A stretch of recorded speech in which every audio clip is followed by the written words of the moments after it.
Good morning. Today is the 9th of April. We're running a touch late this morning thanks to technical issues, but welcome to the daily cyber briefing. I'm your host, Rich Benfield, covering for Stephen Ridgway. So, today in the news, we have Microsoft patching 126 flaws, including a actively exploited one, the Windows CLFS vulnerability. Adobe patches 11 critical cold fusion flaws amid 30 total vulnerabilities discovered. And we also have Chrome use after free vulnerability enables remote code attacks. And we also have, where is it? Smishing Surge expected in 2025, driven by sophisticated phishing as a service platform. Okay, so to the top. Microsoft have released security fixes to address a massive set of 126 flaws affecting its software products, including one vulnerability that is said to have been actively exploited in the wild. Of the 126 vulnerabilities, 11 are rated critical, 112 are rated important, and 2 are rated low in severity. 49 of these vulnerabilities are classified as privilege escalation, 34 as remote code execution, 16 as information disclosure, and 14 as denial of service bugs. The updates are aside from the 22 flaws the company patched in its Chromium-based Edge browser since the release of last month's Patch Tuesday update. The vulnerability that has been flagged as under active attack is an elevation of privilege flaw impacting the Windows Common Log File System, that's CLFS, driver, and it does have a CVE. It is CVE 2025-29824 with a CVSS score of 7.8, and that stems from a use after free scenario, allowing an authorized attacker to elevate privileges locally. So CVE 29824 is the sixth EOP vulnerability to be discovered in the same component that has been exploited in the wild since 2022. I won't bother reading out the other 5 CVE numbers. They're in this article. That'll be linked to on the socials, so you can catch it then. But from an attacker's perspective, post-compromise activity requires obtaining requisite privileges to conduct follow-on activity on a compromised system, such as lateral movement. Satnam Narang, senior staff research engineer at Tenable, said. Therefore, elevation of privilege bugs are typically popular in targeted attacks. However, elevation of privilege flaws in CLFS have become especially popular among ransomware operators over the years. Okay, so, I mean, the long and short of it is get yourself patched. Absolutely. So next up, Adobe are doing likewise. Adobe patches 11 critical cold fusion flaws amid 30 total vulnerabilities discovered. So, Adobe have released security updates to fix a fresh set of security flaws, including multiple critical severity bugs in Cold Fusion versions 2025, 2023, and 2021. And that could result in arbitrary file read and code execution. Of the 30 flaws in a product, 11 are rated critical in severity. So, just looking at their list of CVEs here, they've got 11 of them that are basically CVSS score of 9.1, 8, 8.1, 7.8, 7.5, 8.7. And they're all about code execution and file reading. So they're all critical. And the updates that Adobe have released resolve critical and important vulnerabilities that could lead to arbitrary file system read, arbitrary code execution, and security feature bypass, Adobe said in an advisory.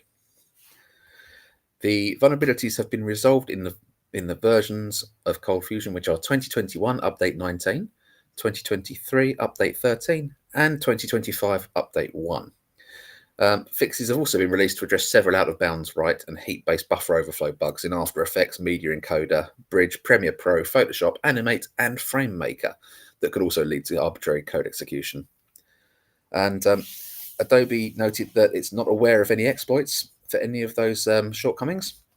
That said, it's essential that users update their installations to the latest version to safeguard against potential threats. Okay, next up. Chrome use after free vulnerability enables remote code attacks. Now, Google have rolled out a critical update for its Chrome browser, addressing a high severity vulnerability that could allow remote code execution. The flaw identified as CVE 2025-3066 targets Chrome's site isolation feature, underscoring the importance of regular browser updates in protecting against cyber threats.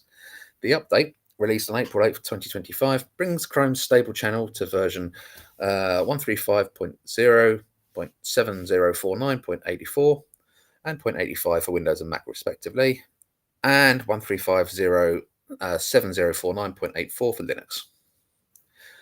So, this CVE, the vulnerability at the core of this update, labeled CVE 2025-3066, is a use after free bug discovered in Chrome's critical site isolation mechanism.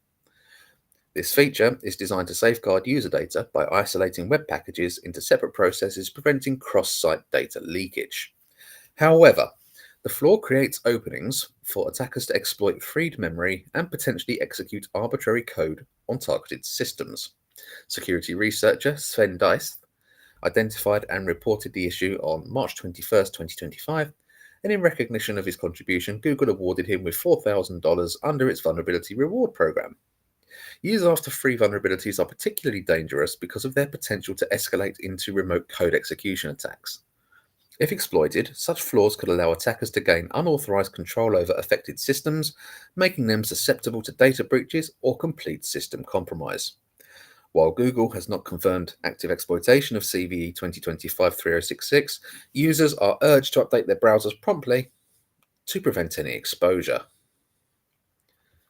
Okay, finally today, Smishing Surge expected in 2025, driven by sophisticated phishing as a service platform. Security researchers are sounding the alarm on a looming wave of smishing attacks, warning that a powerful phishing as a service platform called Lucid, run by Chinese-speaking threat actors, is enabling cybercriminals to scale operations across 88 countries.